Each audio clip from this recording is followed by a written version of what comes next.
Hello everyone. Let's have some fun learning about key elements of a democratic government.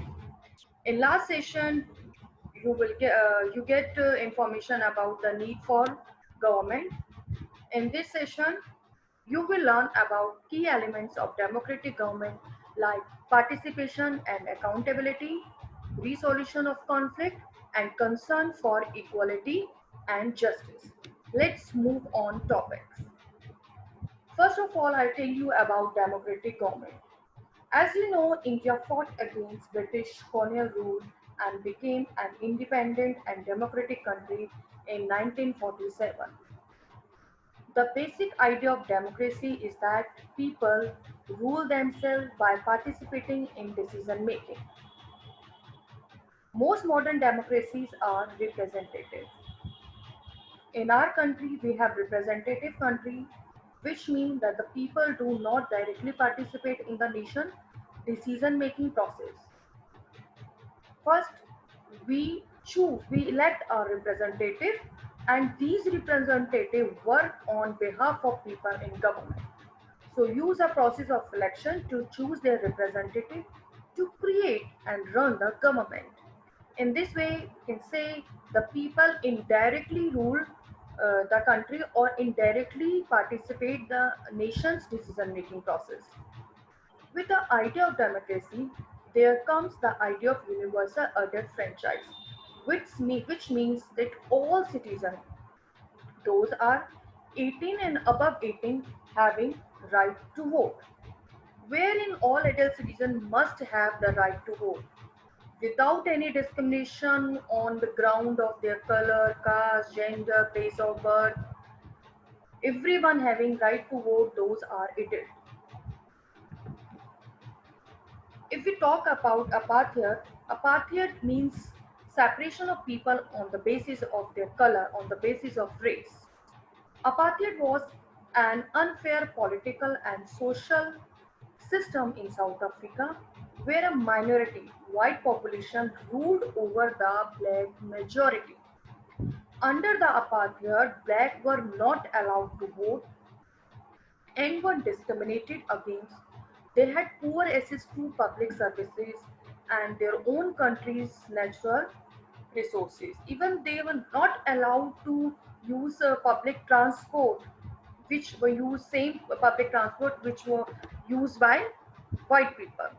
A group of people called the African National Congress, under the leadership of Nelson Mandela, struggled against apartheid and helped South Africa become independent in 1994. So, first key feature of democratic government is participation. Election is the process that makes democracy a representative form of government.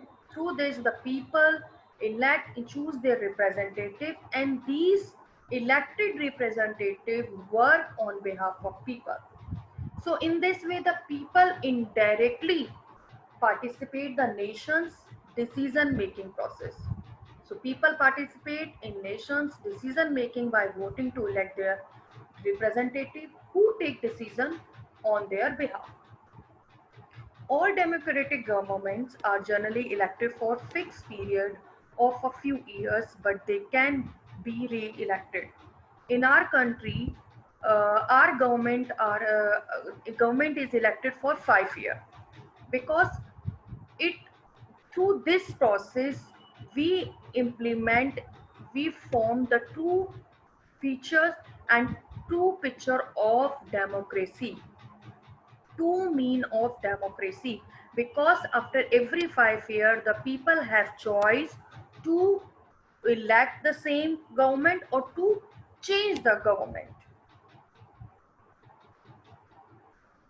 So this show the people have power to form the government.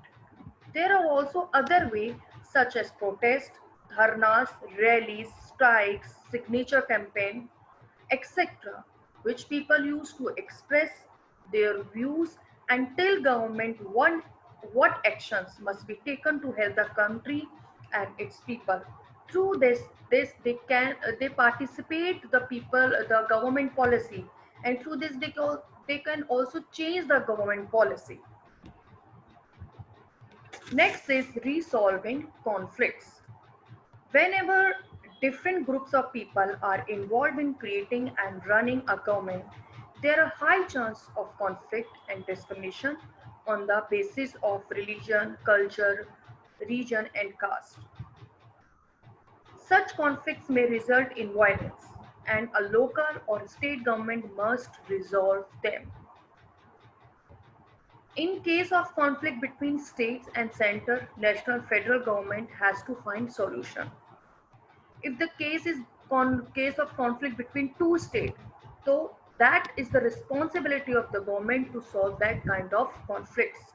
In the case of any decision taken by the government and the people are not happy with that decision, and it creates chaos and violence in the society, so this is the responsibility of the government to resolve that kind of conflicts. If the conflict arise on the basis of any religion, culture, community issue, caste issue, so that is the responsibility. This is the responsibility of the government to resolve this kind of conflict and maintain law and order and discipline and peace in the society, harmony in the society. Next one is equality and justice. The most important feature of democracy are equality and justice. And justice can only happen when people are treated equality. In true democracy, all kind of discrimination is a punishable crime. Our constitution says that we give equal respect to all people of the nation. The two guiding principles of democracy are equality and justice. Democratic government is the people's government, and hence it is important that all people are included in it. The principle of universal adult franchise ensures that the right to vote is extended to all. Equality before the law and equality of a law. Equality before the law and equality of a law is also an important aspect of democracy. This means that everyone is treated equally, irrespective of their caste, creed, religion, gender, language, etc. In a democracy, everyone has the freedom of speech and expression, freedom to practice any religion, freedom to take up any job, etc. Justice ensures that rights of all people are protected and that each one gets his and her due. The Constitution of India also mentions that justice must cover social, economic, and political aspects. We can't separate justice from equality and equality from justice. I hope you like my video.